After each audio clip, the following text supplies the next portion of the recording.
संपादक राजकुमार जी मोदी जी के धर्मपत्नी इलाइट मंदिर से। नजरों को बदलो तो नजारे बदल जाएंगे। नजरों को बदलो तो नजारे बदल जाएंगे। लहरों को बदलो तो किनारे बदल जाएंगे। कोशिश करने से क्या नहीं बदलता इस दुनिया में।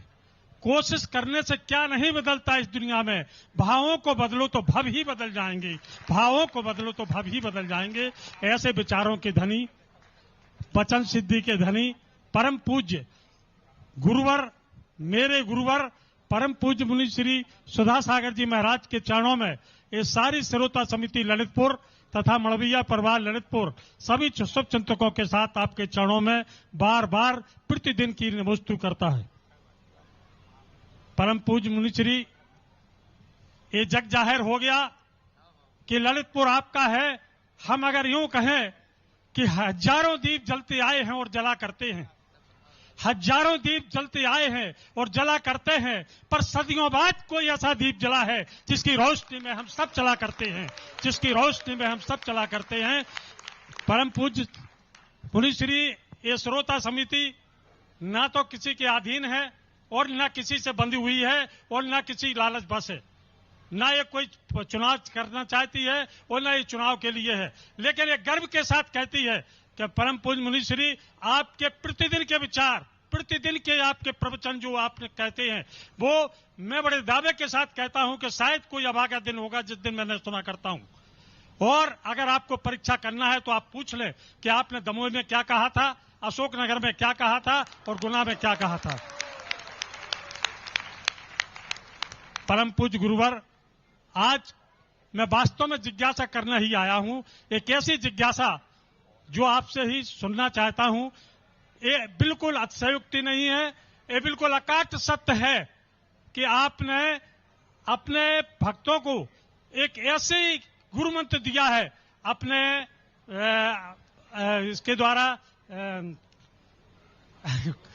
प्रवचन के द्वारा और अनेकों कार्यों के द्वारा कि हम लोग अपने जीवन को सुधारने में अपने सफल हो रहे हैं। मैं पूछना ये चाहता हूं, जिज्ञासा हमारी ये है महाराज कि जब अभिषेक होता है, 2012 में आपने ये कहा था कि एक ही वेदी का अभिषेक होगा, सारे लोग इतने समय पे इकट्ठे हों ताकि किसी प्रकार का विघ्न बाधा नहीं हो और जो समय पे नहीं आ पाता हो वो अपने पैर छू करके अपनी तसल्ली कर ली। लेकिन हम प्रायः देख रहे हैं कि हर वेदी पे होने लगे, यहां तक भी कोई बात नहीं, लेकिन जो व्यक्ति यहां नीचे कर लेता है, मूल नायक के कर लेता है, फिर जाकर के वो ऊपर करता है, और ऊपर जब करता है जब वहां पर पहले से अभिषेक हो चुका होता है, अगर वहां नहीं हुआ हो तो भी कोई बात नहीं है, लेकिन जो अभिषेक कर चुका होता है और अभिषेक के अलावा वहां पूजा चल रही हो और वहां अभिषेक किया जाए और फिर जब जोर जोर से तालियां बजें, ये स्वाभाविक रूप से है कि हमारा ध्यान जाएगा।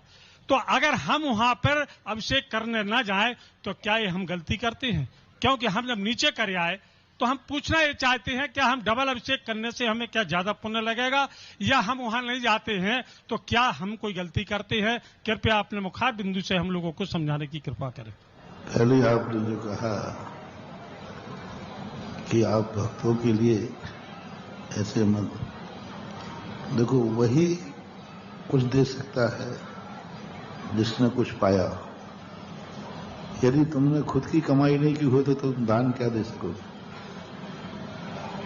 मेरा तो, क्योंकि मेरा रोम रोम द्रव्य गुण पर्याय जैन धर्म से, जैन दिशाओं से इतनी भरी हुई है कि हर जैन धर्म की क्रिया में इतना आनंद है। जब से इस मोक्ष मार्ग में आया हूं इतना आनंद है, और इस आनंद को इसलिए मैं जब बोलता हूं तो ऐसे लगता है कि जो आनंद मुझे आ रहा है मेरे सारे जगत के भक्तों को वही आनंद आ जाए।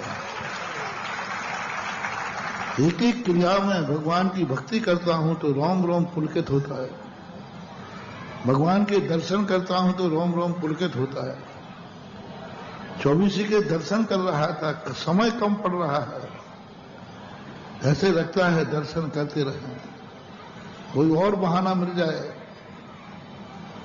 कोई और निमित्त मिल जाए, 2 मिनट और कर लें, वंदना पूरी हो गई, अभी मन नहीं भरा, चलो परिक्रमा लगा लेते हैं, परिक्रमा पूरी हो गई, चलो ध्यान। मतलब एक ऐसी आनंद की अनुभूति है जैन धर्म की एक एक क्रिया में, बहुत आनंद।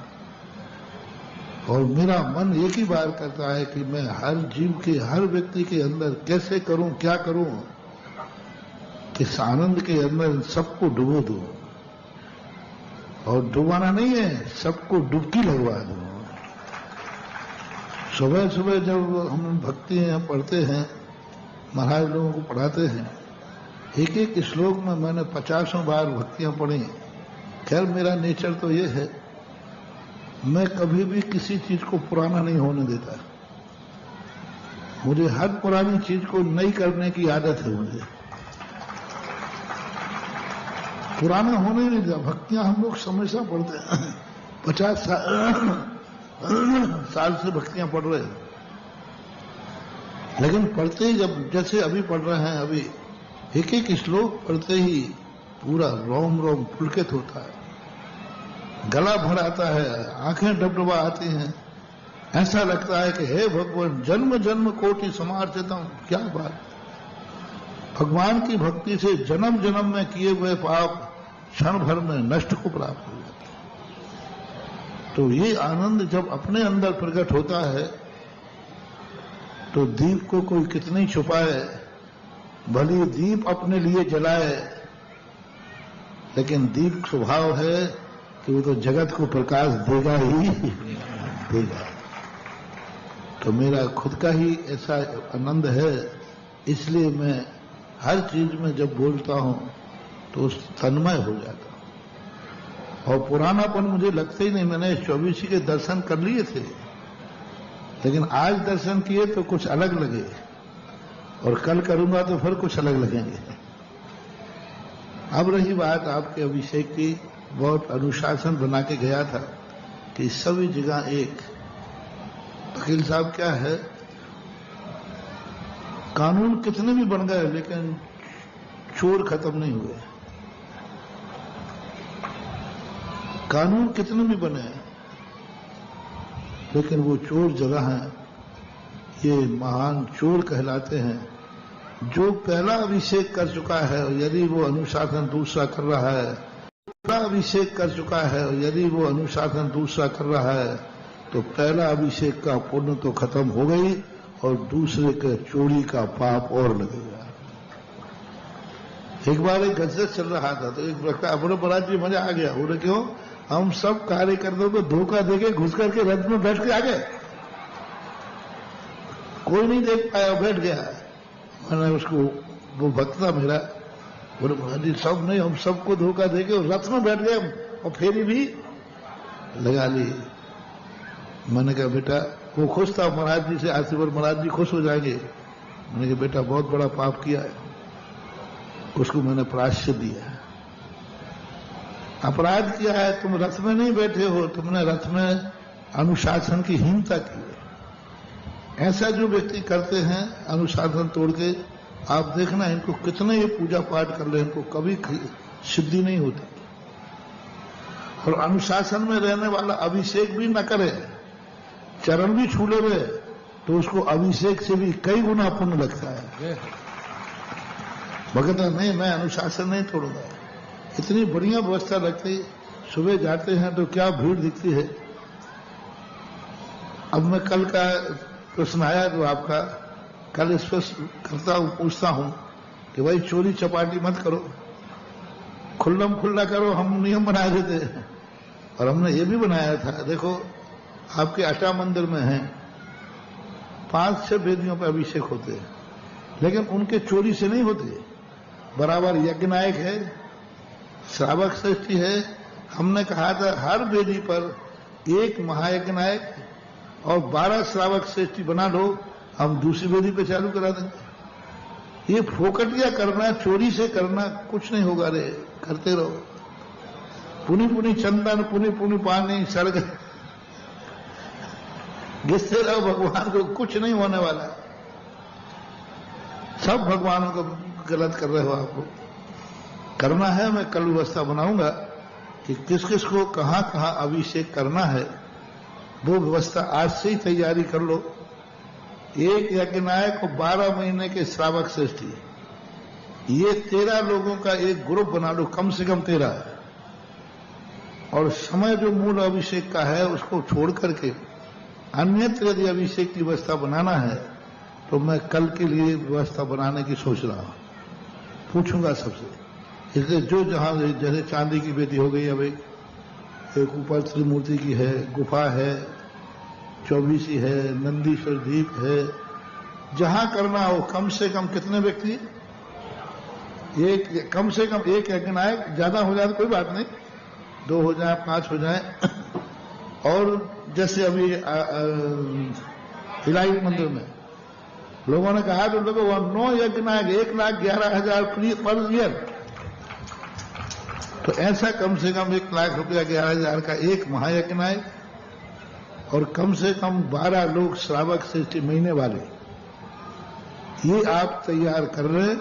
और कल हमें जिस वेदी पर तुम्हें अभिषेक चालू करना हो उस वेदी का, मूल वेदी का टाइम को चेंज करके, एक टाइम में नहीं, इसकी व्यवस्था के संबंध में कल अपन विचार करेंगे, जिससे चोरी चपाटी बंद हो। लेकिन तुम तो बहुत खतरनाक चोरी बता रहे हो, मतलब कर गया है वो कर रहा है, ये तो महाचोर है, अब इसके लिए तो क्या व्यवस्था बनाओगे? नहीं करना है। देखो हो गया, आप एक स्थान पे कर गए, बस आप वहीं पर संतुष्ट होइए, दूसरी जगह के दर्शन कर लीजिए। और अभी 24 का दर्शन कर रहा था, 24 में हर 24 के मंदिर में आप अंगूठी रखे हो, और वे अंगूठी सब भगवान के ऊपर डाले हुए, ऊपर बेदी के ऊपर, सभी अंगूठी गंदी थी। वो तो मैं 1-2 उठवा करके यहां सबके सामने धुलवाने वाला था, तो मैंने कहा चलो रहने दो। तो अंगूठी धुलवाता और यहीं आपके सामने उसको धुलवाता और सारे जगत को दिखाता, देखो इतना मैल है इस अंगूठी में। और फिर तुम्हारा रूमाल भी निकलवाता जेब में से और उसको भी धुलवाता। ऐसे तुम्हारे मुंह के चौकटा पोंछने का रूमाल कितना साफ है, और त्रिलोकीनाथ जिनेन्द्र देव का मुख पहुंचने वाली अंगूठी में कितनी गंदगी है, कितने गंदे गमछे डाले। ये ठीक नहीं। दूसरी बात, गमछे डालने के लिए आप लोगों के कमरे के अंदर कपड़े टांगने का स्थान सबसे अच्छा कौन बना दिया? किवाड़ के पीछे हैंगर लगा रहता है, किवाड़ के पीछे। तो अंगूठियां किवाड़ के पीछे हैंगर लगा दो, वहां डालो ना, कोई नहीं छुएगा। लेकिन सब बेदियों के ऊपर रखें, बेदी के ऊपर घड़ी रख दी है ना, बेदी के ऊपर तुम्हें स्थान मिला तो तुमने उसे स्टोर रूम बना दिया, गलत बात है। और नंदीश्वर द्वीप हम जैसा छोड़ गए थे वैसे ही मूर्ति विराजमान है, ना तो उनमें सीमेंट लगा, पानी अंदर जा रहा है, छत्र भी नहीं है, भामंडल भी नहीं है, चवर भी नहीं। और मैं उस समय कह गया था कि छत्र, भामंडल, चवर लगना चाहिए। प्रबंधक लोगों को इस पर ध्यान देना चाहिए। प्रबंधक लोग ऑफिस तक सीमित न रहें, ऑफिस में बैठना, झगड़ना, राग द्वेष करना, सब करना। थोड़ा मंदिरों के अंदर जाकर के देखना चाहिए कि क्या अवस्था हो रही है, किस प्रकार की गड़बड़ी हो रही है। ये भी प्रबंधकों का काम है। अंगूठी डलना, अब नंदीश्वर द्वीप में छत्र, भामंडल आदि एक साधारण कार्य था, 3 साल हो गए अभी तक नहीं लग पाए, ध्यान ही नहीं है। और मैं ध्यान नहीं दिलाता तो साल लगते भी नहीं, करना चाहिए ऐसा। दूसरा महाराज जी हमें कह रहा है, 1 सेकंड की बात है कि जैसे हम पूजा कर रहे हैं वहीं पे और लोग भी पूजा कर रहे हैं, आधी पूजा हो गई और वहां अभिषेक होता है तो कहे चलो चलो बगी साहब चलो, तो आधी पूजा छोड़ करके अभिषेक करने चले जाते हैं, तो क्या ये पुण्य है? नहीं जाना चाहिए। यदि आपने पूजा शुरू कर दी है तो पूजा छोड़कर अभिषेक मत करिए, बहुत बड़ा दोष है, नहीं करना चाहिए। पूजा आपने स्थापना की है तो आप पूजा ही करें। अधिकतम बस हो रहा है तो आंखों से देख लें, उठ के न जाए। उठ के जाना बिल्कुल गलत है, ठीक है। नमस्ते। इसके बाद